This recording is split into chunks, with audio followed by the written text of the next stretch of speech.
Bueno, como les venía diciendo y continuando con la clase, vamos a comenzar con la segunda parte, ya con la parte final, acercándonos lentamente hacia el final. Vamos a repasar las principales áreas con implicaciones éticas. Bien, entre los elementos que habíamos mencionado, numerado previamente, dijimos que la selección de materiales y censura era uno de ellos. Bien, hay que tener en cuenta que la misión de las bibliotecas es satisfacer la necesidad de información de los usuarios. Sabemos eso, lo tenemos aferrado. Bien. Podemos afirmar, teniendo en cuenta eso, que existe una necesidad ética a la hora de establecer un criterio de selección de los documentos que van a conformar parte de la colección de esa biblioteca que está inserta en una sociedad a la cual responde. Bien, como vimos previamente, hay una responsabilidad social, hay un conjunto de responsabilidades que deben ser respetadas para que el trabajo sea ético y apropiado. Bueno, ¿qué problemáticas puede haber en torno a la selección? Puede haber varias, parece que no, pero puede haber varias. Por ejemplo, se puede priorizar de forma errónea, no de forma errónea, pues es una práctica no recomendada, los gustos o intereses de un grupo pequeño de usuarios que por algún motivo sea influyente sobre las decisiones que se toman en la biblioteca. No hay que caer en esta práctica. Hay que tratar de establecer un juicio centrado, ético, de valoración y de selección que haga bien a la comunidad y que fortalezca el fondo de la biblioteca, ¿bien? Para que ésta pueda brindar más ayuda y satisfacer mayor cantidad de necesidad de información. Otra cosa que no debe inmiscuirse, que no debe meterse en el medio, es el interés personal de quien selecciona. Los profesionales que seleccionan el material, que se dedican a elegir qué van a adquirir, qué va a adquirir la biblioteca, que van renovando el catálogo año a año, no deben dejar que su interés personal intervenga, porque es un impedimento muy grande, es un problema. Se termina constituyendo una forma de censura, en cierta forma, no de censura arbitraria de cortar un elemento y ya está, sino que dejar afuera del catálogo por una cuestión de que muchas veces los fondos que hay para realizar adquisiciones son limitados, en base a traer algo que le interesa leer o le interesa tener a mano a esa persona o está dentro de sus intereses que la biblioteca tenga ese documento y por ahí ese documento no es relevante para la comunidad y se está dejando fuera algo que sí lo sería. Bien, entonces el interés personal de los seleccionadores no debe este, intervenir, ni siquiera su interés personal sobre el material, ni siquiera su interés personal si es que tiene una relación, un vínculo con alguna persona que lo hace torcer su decisión. No, tiene que ser siempre pensando de forma ética y profesional en el bien de la unidad de la información y en el bien de la sociedad por ende. Bien, y existe una relación entre selección y censura, que es esto que comentaba. Obviamente hay una diferencia muy grande entre los dos términos. Sabemos lo que es la selección y sabemos lo que es la censura, pero muchas veces una selección errada que está sesgada por diferentes intereses, puede llegar a considerarse una censura, por ejemplo. Bueno, otro tema muy importante es el acceso a la información. ¿Existen problemas éticos relacionados a esto? Sí, relacionados al acceso público y gratuito de la información, principalmente en bibliotecas públicas.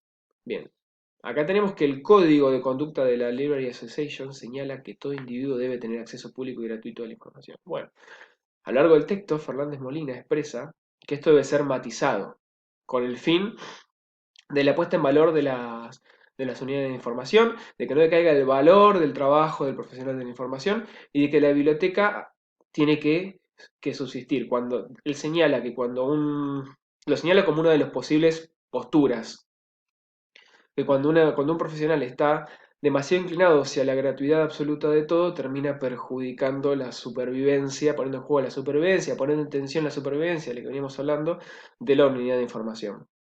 Bueno, mencioné tres posturas. ¿Cuáles son estas tres posturas? Bueno, el acceso a la información que sea relevante para los objetivos legítimos de la vida del ciudadano debe ser garantizada, ¿no? Se garantiza totalmente eso al 100% y el resto quedan tratativas. Otra postura, se debe realizar una distinción entre qué información debe ser de carácter gratuito y cuál no, teniendo en cuenta la continuidad del servicio. Continuidad de servicio es seguir con la cabeza en la supervivencia de la unidad de información.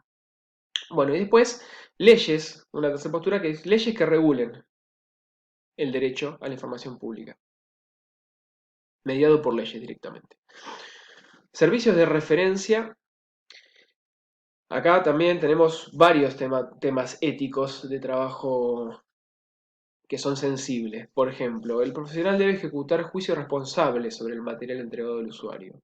¿Por qué juicio responsable? Bueno, se supone que el profesional de la información no tiene que censurar, no tiene que juzgar y no tiene que hacer ningún tipo de juicio, ejercer un tipo de juicio que interfiera entre los intereses del usuario. Pero, por ejemplo, ¿no? Uno de los ejemplos que plantea el autor es, ¿qué hacemos si viene un adolescente que muestra signos graves de depresión y que quiere libros o material sobre suicidio? ¿Qué tenemos que hacer como bibliotecarios? Como profesional de información, ¿qué hay que hacer? ¿Hay que darle el material para no censurar? ¿No hay que dárselo para preservar su integridad y ante una posible duda intentar hablar con él o intentar contactar a la familia?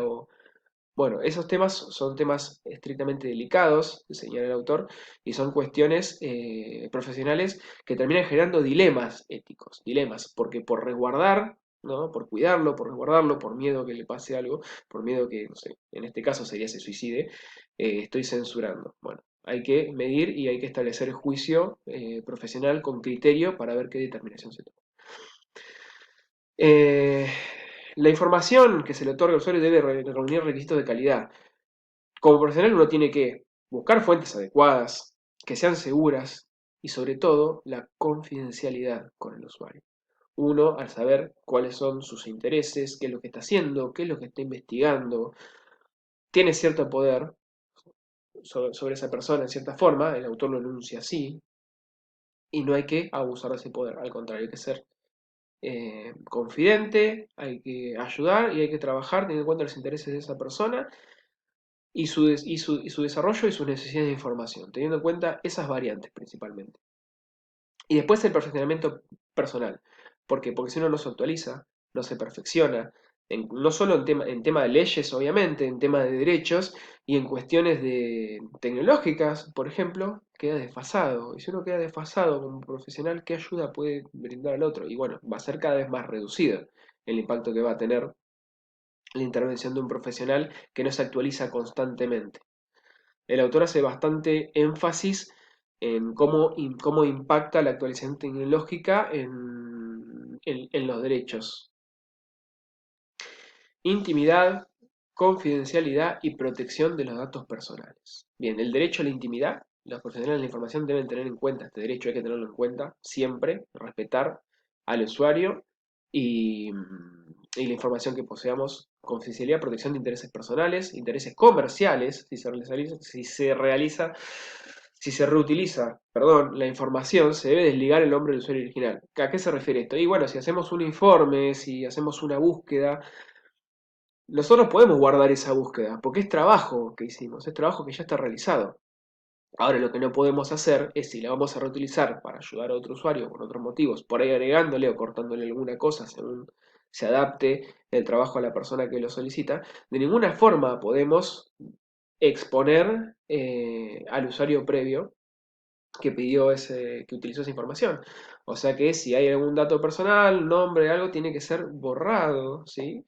Para preservar su intimidad de cualquier otra persona. Y esto va de la mano con la protección de los datos. Tenemos un montón de datos de los usuarios y esa información personal, delicada, y hay que resguardarla. Derechos de autor. Bien, acá vamos a tener conflictos entre los intereses ciudadanos y los propietarios del derecho de autor. Algo habíamos mencionado previamente. eh, Siempre los que tengan los derechos de autor van a querer sacar la máxima ganancia posible. Y la unidad de información o el ciudadano va a querer tener que gastar lo menos posible. Ahí hay un interés cruzado. Las leyes establecen límites. Las bibliotecas bajo determinadas condiciones pueden realizar reproducciones y prestarlas a usuarios. Además, no tiene que dar cuenta de estas reproducciones, pero son condiciones muy puntuales. Son condiciones muy puntuales. El avance tecnológico pone en peligro estas libertades. ¿Sí? Estas libertades de que las bibliotecas pueden cada vez generar copias cada vez se van truncando más. Y es sumamente necesario que los profesionales de la información y las asociaciones o colegios tomen una postura en defensa de los derechos propios y de los usuarios, ¿sí? Y esto está relacionado a que no debe verse la información pura y exclusivamente como una mercancía. Conclusión, antes de hacer un breve repaso sobre los puntos centrales que vimos en los dos videos. Vamos a trabajar en un entorno sociopolítico cambiante. Esto va a generar dilemas. Estamos en una sociedad y estamos en un puesto de trabajo en el cual siempre va a haber intereses cruzados y eso va a generar dilemas éticos. Hay que estar atento a eso y trabajar de forma consciente a eso y trabajar también sabiendo que se trabaja, que se ejerce la profesión, perdón, dentro de un marco legal puntual. Resulta fundamental el conocimiento de las leyes. Si nosotros no sabemos las leyes, si nosotros no estamos informados, no podemos, bajo ningún punto de vista, defender los intereses de los ciudadanos. El avance de la tecnología obliga a la actualización constante del conocimiento, eso lo hemos hablado muchas veces ya, lo hemos mencionado a lo largo del video, no voy a ser reiterativo con eso puntualmente, voy a ser reiterativo con algunos conceptos anteriores.